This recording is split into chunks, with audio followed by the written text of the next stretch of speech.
অনেকেই প্রশ্ন করে, হুজুর কোরআন তো পাইলাম, কিন্তু শুনেছি 104 খানা কিতাব আল্লাহ নাজিল করেছেন, বাকি 103 খানা গেল কোথায়? প্রশ্ন হয় কিনা, আসে কিনা? 103 খানা গেল কোথায়? নাকি আসমানি কিতাব আল্লাহ পাঠিয়েছেন, আসমানি কিতাব গেল কোথায়? আমি বলি সমস্যা নাই, তোমার এই উত্তর আমার কাছে আছে। আলহামদুলিল্লাহ বলেন, চিল্লায় বলেন না আলহামদুলিল্লাহ। আমি বললাম যে দেখো, বুঝার বিষয় 103 খানা গেল কোথায়? হ্যাঁ, আসমানি কিতাব এসেছে, বান্দা সেটা বিকৃত করেছে, কিন্তু ওই আসমানি কিতাবগুলিকে আল্লাহ হেফাজত করেছেন। সুবহানাল্লাহ বলেন। কিভাবে হেফাজত করেছেন আমি তোমাকে বুঝিয়ে দিচ্ছি। এখন ডিজিটাল যুগ, ডিজিটাল সিস্টেমে তোমাকে বুঝিয়ে দিচ্ছি। তো আমি বললাম, প্রথম যখন আমাদের কাছে মোবাইল আসলো, কি আসলো? মোবাইল আসলো। মোবাইলের মধ্যে জিজ্ঞেস করলাম একজনকে, মোবাইলে কি করা যায়, এটা কি জিনিস, এটা মোবাইলটা কি জিনিস? বলতেছে, হুজুর এটা হলো একজন আরেকজনকে কল করা যায়। কি করা যায়? ফোন করা যায়, এক প্রান্ত থেকে আরেক প্রান্তে ফোন করা যায়। আমি বলি বলো কি, এত গুণ? হ্যাঁ। কিছুদিন পর আবার আসলো, বললো হুজুর এটা চেঞ্জ করেন, আরেকটা মোবাইল নেন, এটা নেন। আমি বললাম তাহলে ওটা আর এটার মধ্যে পার্থক্য কি? বলে হুজুর আগেরটার মধ্যে শুধু কল করা যেত, এখন এটার মধ্যে মেসেজ করা যায়, SMS করা যায়। সুবহানাল্লাহ বলেন। তাহলে বুঝা গেল আগের কল করা কি বাদ পড়েছে, নাকি এটার মধ্যে গুণটা আছে? আছে। এরপরে আবার কিছুদিন পরে বললো হুজুর ওটা ফেলেন, আরেকটা নেন। কোনটা বাবা? বলতেছে এটা নেন, এটা আরো লেটেস্ট। এটা কি লেটেস্ট? এটার মধ্যে কি ফাংশন কি? বলতেছে হুজুর আগেরটার মধ্যে ফোন করা যেত, SMS করা যায়, এখন এটার মধ্যে আরেকটু ভালো, এটা একটু ছবিও তোলা যায়। সুবহানাল্লাহ বলেন না। বান্দা আবিষ্কার করছে, তৌফিক দিয়েছে কে? চিল্লায় বলেন কে? আল্লাহ।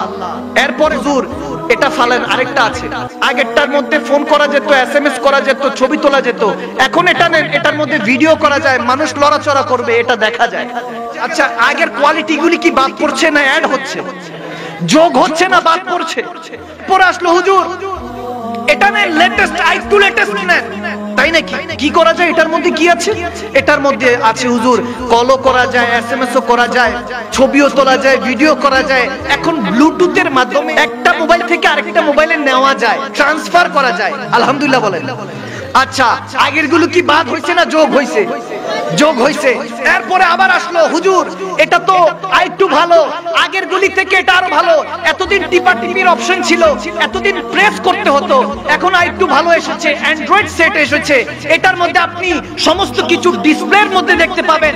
এখন ইমো এসেছে, হোয়াটসঅ্যাপ এসেছে, এগুলোর মাধ্যমে আপনি এক দেশ থেকে আরেক দেশে ভিডিওর মাধ্যমে দেখতে পারবেন কে কোন দেশে বসে আছে।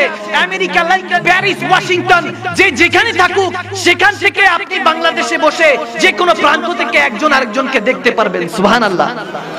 লেটেস্ট এসে গেল। বললাম কি ভাই এর আগে যা কিছু ছিল এগুলো কি বাদ পড়েছে? বলতেছে না হুজুর ওগুলো যোগ হয়েছে। সুবহানাল্লাহ বলুন। এরপরে আসলো আরেকটু লেটেস্ট, যেটা থেকে আর কোনো কিছু ভালো না। এরপরে আসলো আইফোন। কি ফোন? অ্যাপল মোবাইল আসলো, আইফোন সেট। এর মধ্যে কি? এটার মধ্যে সব করা যায়। এখন শেয়ারিট আছে, সেকেন্ডের মধ্যে অনেক কিছু নিয়ে নেওয়া যায়। এই সেটের মধ্যে আনলিমিটেড সবকিছু রাখা যায়, ভিডিও, অডিও, পিকচার, যত রকম কিছু আছে সবকিছু এই মোবাইলের মধ্যে রাখা যায়। আমি বললাম এত সুন্দর ভালো সেট চলে আসছে, এরপরে কি আর কোনো ভালো সেট আছে? বলতেছে না হুজুর এটাই বাজারের মধ্যে, দুনিয়ার মধ্যে সবচেয়ে লেটেস্ট সেট চলছে। আমি বললাম তাই নাকি? তাহলে পিছন জিনিসগুলো কি বাদ পড়ে গেল?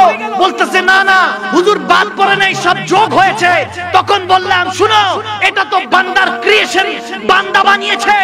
মোবাইল এই যে টেকনোলজি বান্দা বানিয়েছে, আর তুমি তো আল্লাহর টেকনোলজি নিয়ে, আল্লাহর সৃষ্টি নিয়ে প্রশ্ন তুলেছো বান্দা। শুনো সমস্ত কিতাব নাজিল হয়েছে, সমস্ত কিতাব নাজিল হয়েছে, তুমি প্রশ্ন করছো 103 খানা কিতাব কোথায় গেল?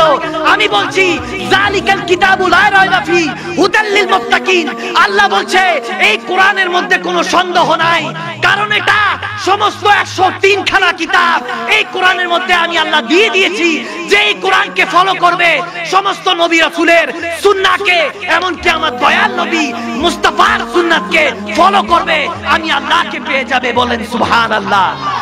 আল্লাহু আকবার বলেন। আল্লাহু আকবার। তাহলে বুঝা গেল কোরআনের মধ্যে সমস্ত কিতাব, আল্লাহর কিতাব সবচেয়ে হলো বেহতরিন। ওগুলো ছিল ওল্ডেস্ট, ওগুলো পুরাতন, এখন লেটেস্ট চলে এসেছে কোরআন। আওয়াজ দিয়ে বলেন ঠিক কিনা? আমরা এখন আর অন্য কোন কিতাব দেখবো না।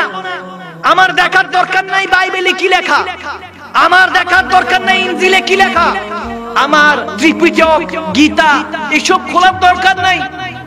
বুঝানোর জন্য অন্য কিতাব দরকার নাই। কোন কিতাব কি অবস্থায় নাজিল হয়েছে দরকার নাই। আমার জন্য আল্লাহ স্পেশাল লেটেস্ট কোরআন পাঠিয়ে দিয়েছেন। সুবহানাল্লাহ বলুন সুবহানাল্লাহ। এখন আমি লেটেস্ট দেখবো, ওল্ডেস্ট না, পুরাতন না, নিউয়েস্ট লেটেস্ট দেখবো, ঠিক কিনা? তো কোরআন হলো সম্পূর্ণ জীবন বিধান। বান্দা এটা খুলে পড়ে দেখুন, আপনি জায়গায় বসে আল্লাহর আরশও দেখতে পাবেন। ক্ষমতা দিছে কে? চিল্লায় বলেন না কে?